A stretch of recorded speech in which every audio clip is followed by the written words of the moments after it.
makes a man rugged. Ooh, action, Hank. You're so rugged.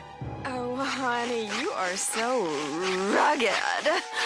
Well, I haven't had a shave all weekend. It must be the beard. Hello lovelies.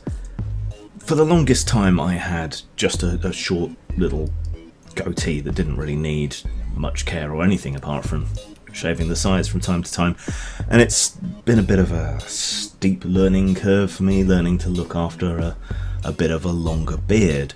So I haven't really got time for a big long video this morning, so I figured At last, an opportunity to finally test the beardatron.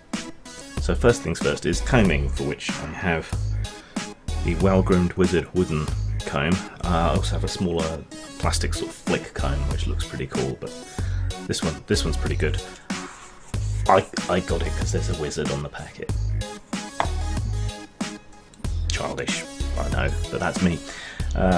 So you basically have two gauges, big and little.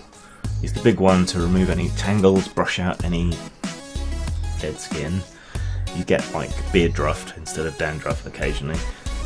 And for overall shaping, and they use the thin side for better shaping and to get kind of thinly gauged into it. The thin gauge one will also remove any help remove any product or anything you've got on your beard, but you will have to give it a good scrub in the bath as well. So that's that.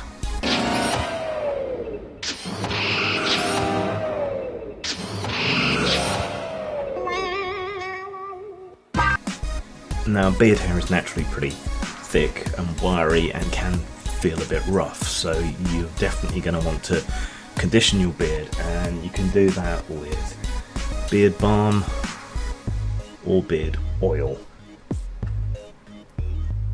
Oil is probably better for bigger beards. The balm, you tend to feel it more. It's much better for shaping. So if you want to make a defined point, whatever, I'd use the balm. You apply them both in pretty much the same way, but the balm is thicker. It comes as a solid, whereas the oil is an oil. So most oils come with a dropper or a squirty thing, and depending on the size of your beard, you'll need a different number of drops. I need about 3 to 4. So you put it on your hand, rub it slightly into both palms, not so much because you don't want it to actually absorb into your hands, you want it on your beard, and then apply it in your beard. I start at the sides, then push up through it, front and back, and then just kind of pull it through. So I'm trying to make sure it's got everywhere, and that'll keep your beard soft, ladies. Feels much better on your thighs. And it smells nice. Shop around and find the scent that you like.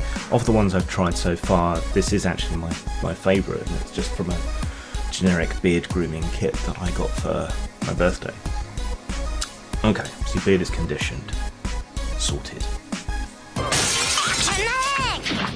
I thought I smelled stubble and trouble, so I decided to drop in.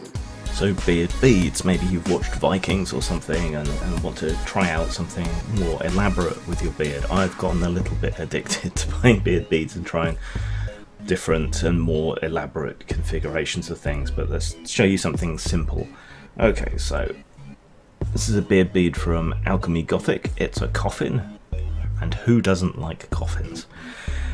Getting this into your beard, or any other bead into your beard, can be a bit of a trial. I do find that oiling first helps, because it helps make the beard more supple, makes it more slippery, and it's easier to get it through the holes. And you can't use just any beads, or you can, but if you want to do it properly, you're going to need a fairly large hole gauge on your beads so you can get your beard hair through it. You can't really just kind of jam it on. Sometimes you can if you put a rubber band or whatever around it first and fold it over and poke it through, but that is a huge faff. it is worth getting a beading loop or something similar, but most of them are rubbish. Now, I did buy one that worked quite well for a while, which had a metal loop, but that broke under stress because beard hair is quite strong, quite thick. It does take quite a lot of effort to pull it through a lot of beads. Fortunately, the one I got had a screw cap thing on it, so then I hit on the smart idea of using fishing lines. So I bought some very thin but high strength fishing line, and I put that through the end of the thing, and that works far better than the metal loop, the wire loop that it had originally. Okay, so you're going to want to push the end where the loop is through the bead from the bottom and out the other side. There are other ways to do this, but they're a bit technical and a bit of a faff. I'm just going to show you this quickly rather than spending too much time on it. So next you're going to want to isolate the bit of hair that you want to attach it to, pull that through the loop, push the bead up, and then pull the loop through. Helps if you sort of bunch and fold the hair. You might need to work it up and down a bit, and you've got it. When you've got it through, you've got the bead in your beard. Slightly off center, so I would do that again. Then you're going to want a rubber band.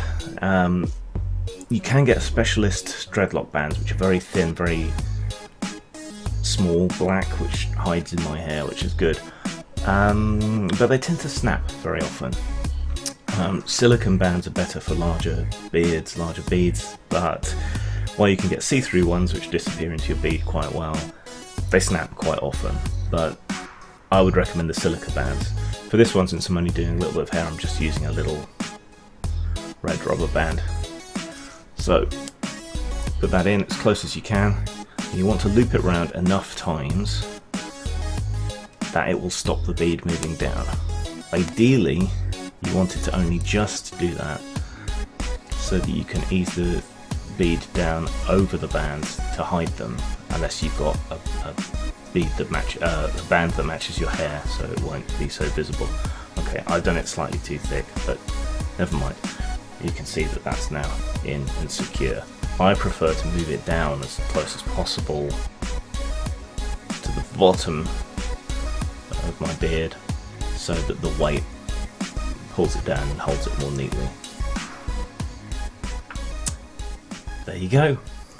Zang. Oh, that's all right, little Hank. It doesn't matter if you have the beard on the outside, as long as you got the beard on the inside. Old Fat Punks is part caper, part comedy, part nostalgia, and part commentary. It follows three aging punks as they build themselves up for one big, nihilistic last hurrah. You can buy Old Fat Punks at Amazon, Drive-Thru Fiction, or Lulu.com. Follow the links below or search on those sites.